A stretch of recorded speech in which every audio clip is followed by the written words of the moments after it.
Okay दोस्तों, तो सुनो हमदम और जैन की कहानी। एक बार कौतुब छपरा गांव में हमदम और जैन नाम के दो लकड़हारे भाई रहते थे। हमदम तो बड़ा मेहनती और ईमानदार था। सुबह उठते ही सूरज निकलने से पहले ही वो कुल्हाड़ी लेकर जंगल चला जाता। उसकी मेहनत की मिसाल पूरे गांव में थी। लेकिन जैन तो बड़ा आलसी और चालबाज था। उसे सुबह की ठंडी हवा और सूरज की किरणें बिल्कुल नहीं भाती थीं। बस देर तक सोना और आलस में दिन बिताना यही उसका काम था। हमदम दिन भर मेहनत करके लकड़ियां काटता, बांधता और फिर गांव में बेचने जाता।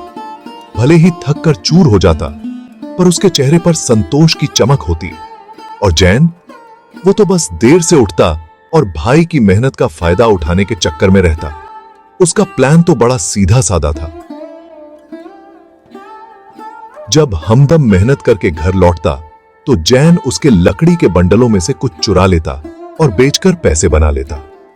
एक दिन हमदम को जैन की इस चालाकी का पता चल गया। उसने सोचा, अब तो भाई को सबक सिखाना ही पड़ेगा।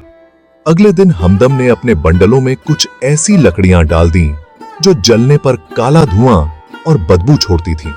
जैन ने हमेशा की तरह चोरी की और वो लकड़ियां बेचने चला गया। लोगों ने जैसे ही वो लकड़ियां जलाईं, पूरा माहौल धुएं और बदबू से भर गया।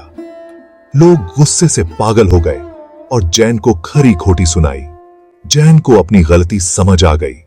उसने हमदम से माफी मांगी और वादा किया कि अब वो भी मेहनत करके ईमानदारी से कमाएगा। जैन ने मेहनत और ईमानदारी की अहमियत समझी। वो भी अब हमदम की तरह सुबह उठकर काम पर जाने लगा।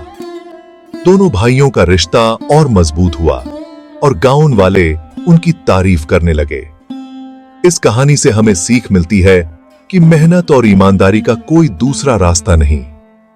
चाहे कितनी भी मुश्किलें आएं, सच्चाई और मेहनत से सब कुछ हासिल किया जा सकता है। तो दोस्तों, कैसी लगी हमदम और जैन की कहानी? अगर अच्छी लगी हो तो लाइक और सब्सक्राइब जरूर करना।